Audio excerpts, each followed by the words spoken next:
పెద్దిరాజు గారు అన్న దాంట్లో తప్పేముంది? నిన్న ఏదో 3 పాత్రలతో అందరికి సినిమా చూపించి ఈ రోజు కొత్త డ్రామాను మొదలు పెట్టించింది. ఇందులో అవని తప్పేమి లేదమ్మా. ఈ పిల్ల మీ కుటుంబం గురించి ఆలోచిస్తుందే తప్ప మరో దురుద్దేశం లేదు. అవకాశం దొరికితే నన్ను నిందించడం, ఆడిపోసుకోవడం మా వాళ్ళకి అలవాటే గాని అసలేం జరిగిందో చెప్పండి సూరమ్మ. కిట్టు ఇందాకే ఊర్నించొచ్చాడు.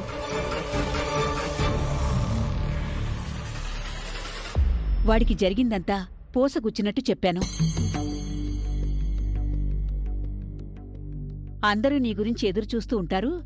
ముఖ్యంగా మీ అమ్మా నాన్నలు 1000 కళ్లతో 1,000,000 ఆశలతో ఎదురుచూస్తూ ఉంటారని చాలాసేపు రకరకాలుగా బతిమలాడి చూశానమ్మా. అయినా సరే రానని మొండికేసి ఉండిపోయాడు.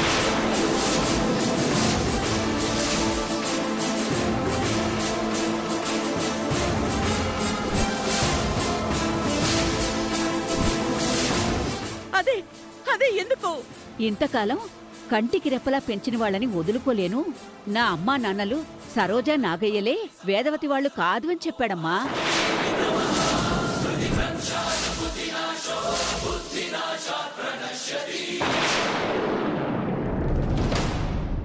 ధనం కంటే పెంచిన ప్రేమే నాకు ముఖ్యం, కోటల కంటే ఇంతకాలం నన్ను చూసుకున్న బంధాలే ముఖ్యమంటూ మాట్లాడుతున్నాడమ్మా.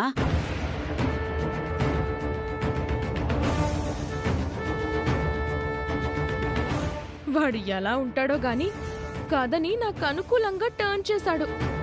మళ్ళీ నాలో కొత్త ఆశలు చిగురించేలా చేశాడు. చెప్పిన వెంటనే గతాన్ని జీర్ణించుకోలేకపోయాడు. 2 రోజులు ఆగండమ్మా, వాడి మనసు మారుతుందేమో చూద్దాం. 2 రోజులు కాదు కదా, 2 నిమిషాలు ఎదురు చూసే ఓపిక కూడా నాకు లేదు. దయచేసి నా బాధని అర్థం చేసుకో సూరమ్మ. మరోసారి నచ్చజెప్పే ప్రయత్నం చేయండి. మీరన్నట్టు వాస్తవాలను అంత తొందరగా అంగీకరించలేకపోయినా బిడ్డైతే తల్లిదండ్రుల దగ్గరికి రావాలి కదా.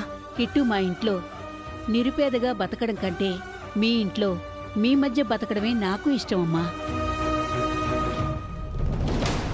నా వంతు ప్రయత్నం నేను చేశాను. రానన్నవాణ్ణి బలవంతంగా ఈడ్చుకురాలేను కదమ్మా. పెంచిన ప్రేమకు మా బిడ్డ ఇచ్చిన విలువను విన్న తర్వాత వాడి మీద నాకు మరింత గౌరవం పెరిగిందమ్మా. తల్లిదండ్రులను అంతగా ప్రేమించే బిడ్డలు ఈ కాలంలో ఉండడం ఎంతో గొప్ప విషయం. మా బిడ్డను మేము వదులుకోలేమమ్మా. సూరమ్మ, నన్ను, నా భర్తను నీ ఇంటికి తీసుకువెళ్ళు. కాళ్ళు గడ్డాలు పట్టుకుని బ్రతిమలాడుకునైనా మా బిడ్డని మేము తెచ్చుకుంటాం. అవును సూరమ్మ, మా అమ్మా నాన్నల్ని చూసిన తర్వాతైనా కిట్టు మనసు మారుతుందేమో. అత్తయ్య వాళ్ళని చూడగానే వెంటనే బయలుదేరతాడు, అందులో అనుమానమే లేదు. మరొకడు అయ్యుంటే పరిగెత్తుకుంటూ వచ్చేసేవాడు. బస్తీలో పెరిగిన వాడికి బంగళాలో ఉండే అవకాశం దొరకబోతుంటే ఎవ్వడూ వదులుకోడు. అదే మీ కిట్టు భలే విచిత్రంగా ఉన్నాడే. వాడు చిన్నతనం నుంచి అంతే బాబూ, వాడికి నచ్చిందే చేస్తాడు. సూరమ్మ, నా బిడ్డకి నేను ఎలాగోలా నచ్చ చెప్పుకుంటాను. మమ్మల్ని తీసుకువెళ్ళు. అది కాదమ్మా, ఓ తల్లి పడే ఆవేదన్ను మీరర్థం చేసుకోగలరు. మీ వల్ల కానిది తల్లిదండ్రుల వల్ల అవుతుందేమో. కాదనకుండా తీసుకువెళ్ళండి. వాడు చెప్పినట్టు చేయకపోతే కోపం వచ్చి ఇంటి నుంచి వెళ్ళిపోయినా వెళ్ళిపోతాడు.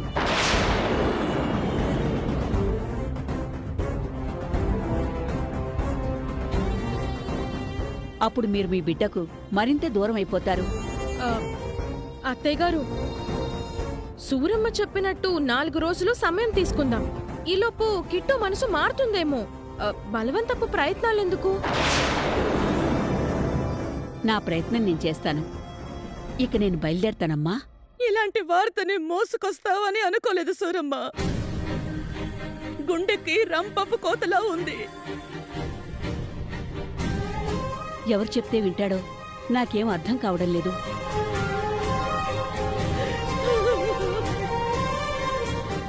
ఏమండి, నా బిడ్డండి. బాధపడకు వేద, దేనికైనా సమయం రావాలి. నా ప్రయత్నం నేను చేశాను. చివరికి ఇలా జరుగుతుందని నేను అనుకోలేదు. మీ ఇంటి పరిస్థితులు చూస్తుంటే నాకు బాధగానే ఉంది. నేను మాత్రం ఏం చేయగలను? ఇక మీ కుటుంబ విషయాల్లో నా జోక్యం అనవసరం.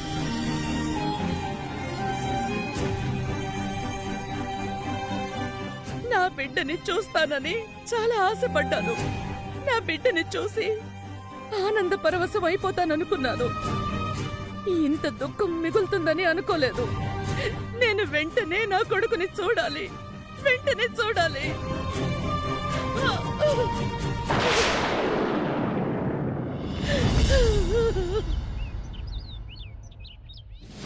అన్నయ్య వస్తాడని అమ్మ ఎంతో ఆశతో ఎదురు చూసింది.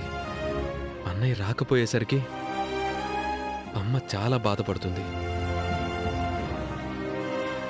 అమ్మా నాన్నలను చూస్తుంటే నాకు చాలా బాధగా ఉంది. నేను చేయగలిగింది చేశాను. అంతకు మించి ఇంకేం చేయగలను? అదిగాక నిన్న అత్తమామలు కుటుంబ విషయాల్లో జోక్యం చేసుకోవద్దు అని నాకు వార్నింగ్ ఇచ్చారు. అందుకే సైడ్ అయిపోవడం మంచిది.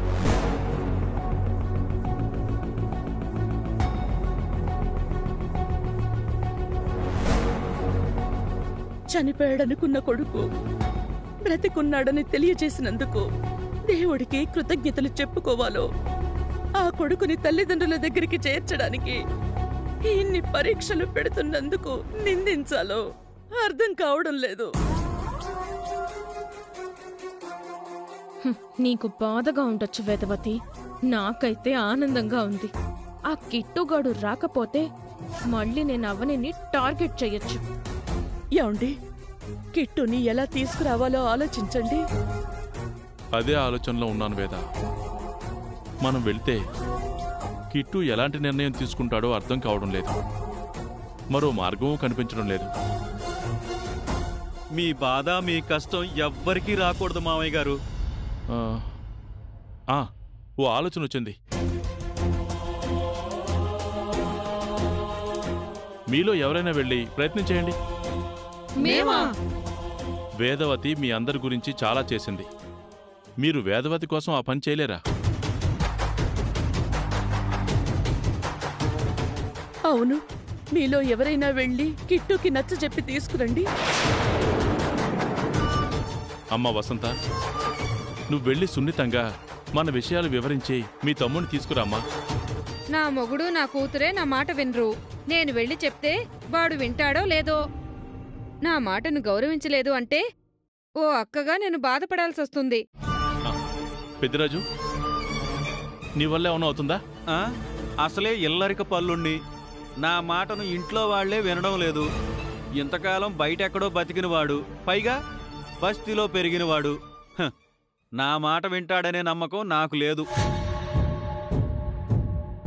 ఇలాంటి విషయాలు నేను డీల్ చేయలేను మావయ్య.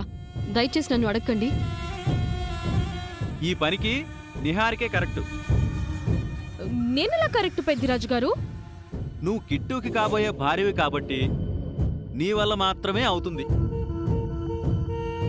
బందర్ లడ్డూ లాంటి నిన్ను చూసి నీ వెంట పరిగెత్తుకుంటూ వస్తాడనే నమ్మకం నాకుంది. ఊరుకోండి పెద్దిరాజు గారు, జోకులకిది సమయం కాదు. ధనవంతులైన తల్లిదండ్రులు ఉన్నారని తెలిసినా ఆశపడకుండా నేను రాను అని మొహం మీద చెప్పేసిన గుణవంతుడతను. అలాంటి వాణ్ణి అంత సులువుగా రప్పించలేను. నా వల్ల కూడా కాదు. దయచేసి ఏమీ అనుకోకండి అత్తయ్య. కిట్టు రావడం మీ అందరికీ ఇష్టం లేనట్టుంది. అందుకే ఇష్టం వచ్చినట్టు మాట్లాడుతున్నారు. అదేంటి మావయ్య గారు అంత మాట అనేశారు? మా బాధ మాతో ఎన్ని మాటలైనా అనిపిస్తుందమ్మా. వేద, ఏం జరిగితే అదే జరుగుతుంది. మనమే వెళ్దాం పద. నా కళ్ళతో చూసిన తర్వాత నిర్మోహమటంగా రాను అన్నాడంటే నేను తట్టుకోలేనండి. అయితే ఈ పని చేయగలిగేది మన ఇంట్లో ఒక్కరే. ఎవరు నాన్నా? మనకు నచ్చినా నచ్చకపోయినా, మనం ఒప్పుకున్నా ఒప్పుకోకపోయినా తన వల్ల మాత్రమే అవుతుందమ్మా. ఎవరిది? అవని.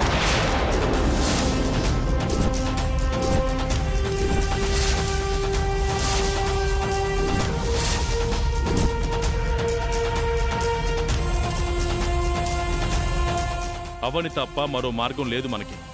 అవనికి మళ్ళీ ఈ పని అప్పచెప్పాము అంటే చులకనైపోతాము. అవును నాన్న, కుటుంబ విషయాల్లో కలగ చేసుకోవద్దని నిన్న వార్నింగ్ ఇచ్చాం కదా. ఏ మొహం పెట్టుకుని అవనే అడుగుతాం? వసుదేవుడు గాడిద కాడను పట్టుకున్నట్టు అవుతుంది.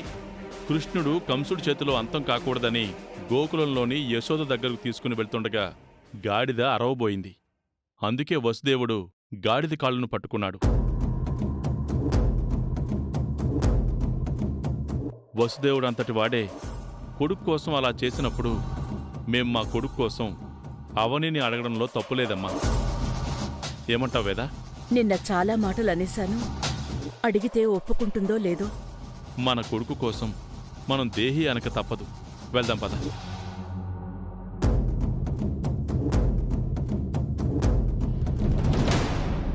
ఎందుకు బావా నువ్వు అనవసరంగా ఎక్కువగా ఆలోచిస్తున్నావు? అనవసరం అంటావేంటవని? ఈ సమయంలో అమ్మా నాన్నలకు ఏదో రకంగా నేను సహాయపడగలిగితే బాగుంటుందనిపిస్తుంది.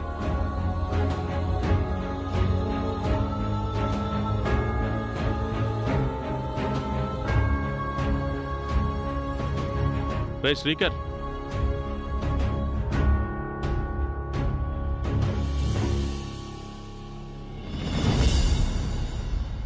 రే ఒక్కసారి బయటికి రండి.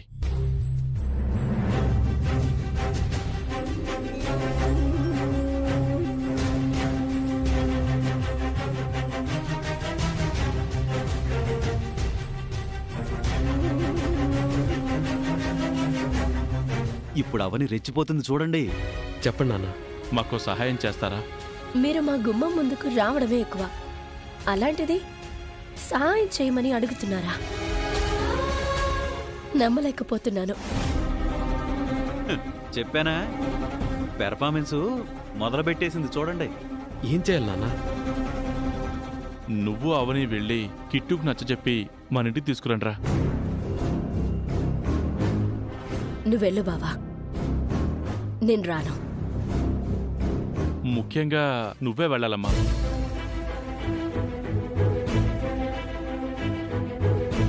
అవనిని ఇంటి విషయాల్లో జోక్యం చేసుకోవద్దని చాలా మాటలు అన్నారు కదా, అందుకే దూరం జరుగుతుంది.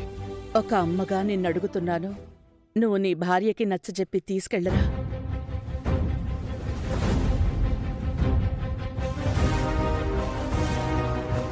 మీ అన్నయ్య వివరాలు కనిపెట్టడంతో తన శపథం, తన బాధ్యత పూర్తయినట్టు కాదు కదా.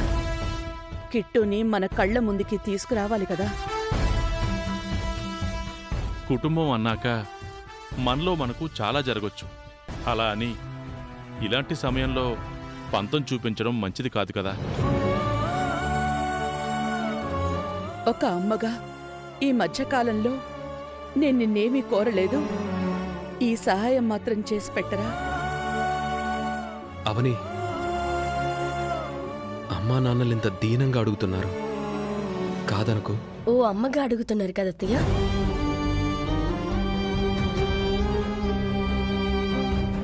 అవును. ఓ అమ్మగా. అవును. ఓ అమ్మగా కొడుకుని అడుగుతున్నారు. బాగుంది, చాలా బాగుంది.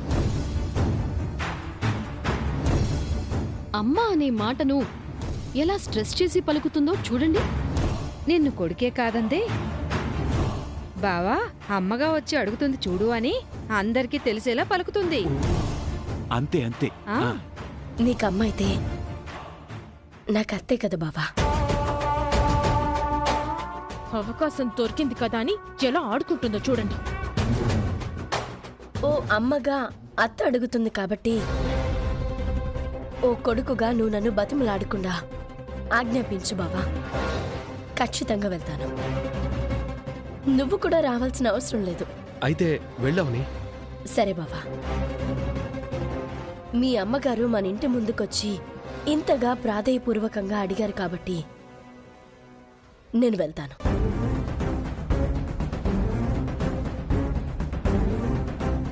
కొడుకుగా నీకు గుర్తింపు దొరికినందుకు నాకు ఈరోజు చాలా సంతోషంగా ఉంది.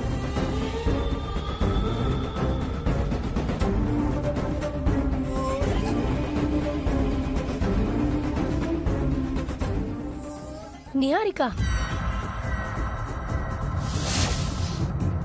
ఈ ఇంటి వారసుడు కిట్టుతో వస్తాను. హ్మ్?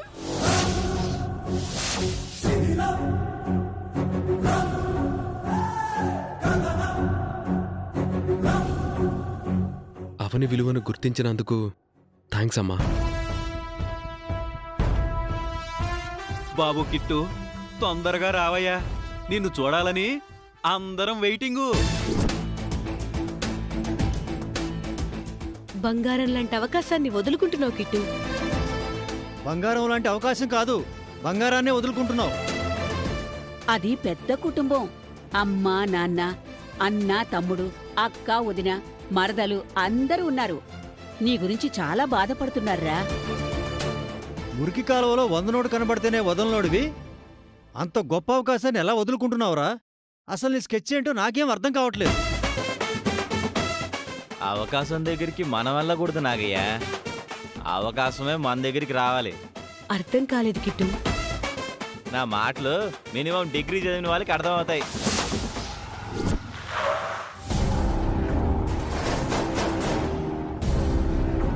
నేను ఏదైతే కోరుకుంటున్నానో అదే జరగబోతోంది. నా కోసం ఎవరు వచ్చినట్టున్నారు, నేను చూసిస్తా ఉండండి.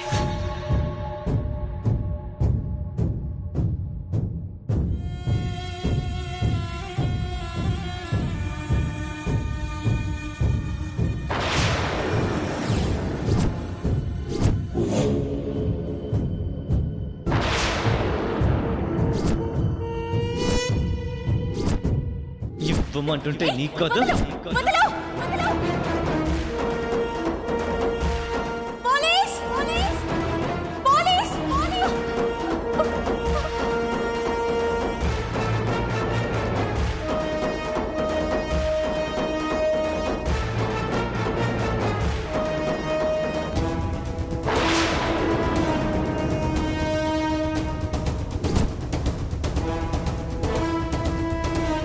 నువ్వు తప్పించుకోలేవు. ఎవర్రా అది?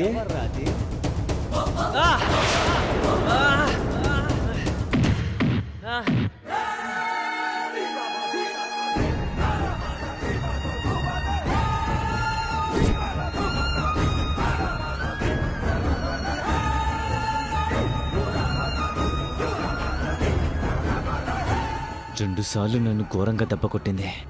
ఇప్పుడు నా ఇల్లు తెలుసుకొని ఎందుకు వస్తుంది? మరోసారి నన్ను ఇరికించదు కదా.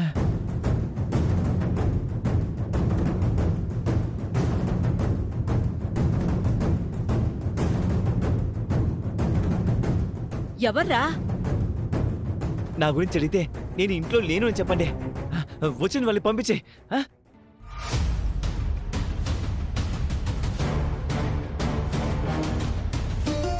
ఎవరిచుంటారు?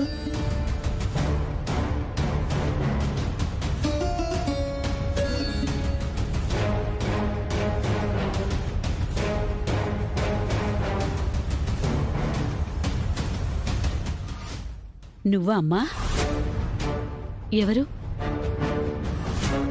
ఈ అమ్మాయి పేరు అవని, వేదవతి గారి మేనకోడలు. అవునా? అమ్మా అవని, కిట్టుని పెంచిన వాళ్ళు వీళ్లేనమ్మా. నా కూతురు, నా అల్లుడు. నమస్కారం అండి. నమస్కారం అమ్మా.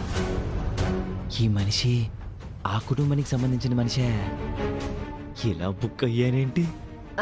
నేను కిట్టుతో మాట్లాడాలని వచ్చాను. రామ్మా. రామ్మా.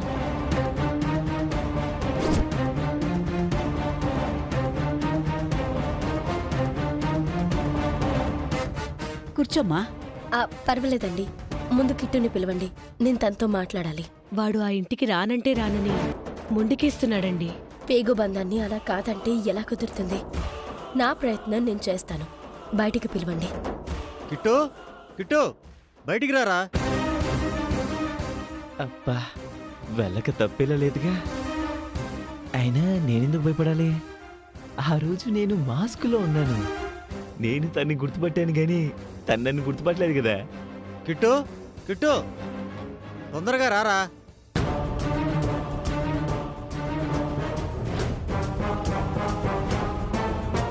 ఇంతకాలం మా అత్త కొడుకుని మీరు సొంత కొడుకులా పెంచినందుకు మేమెప్పటికీ రుణపడి ఉంటాం.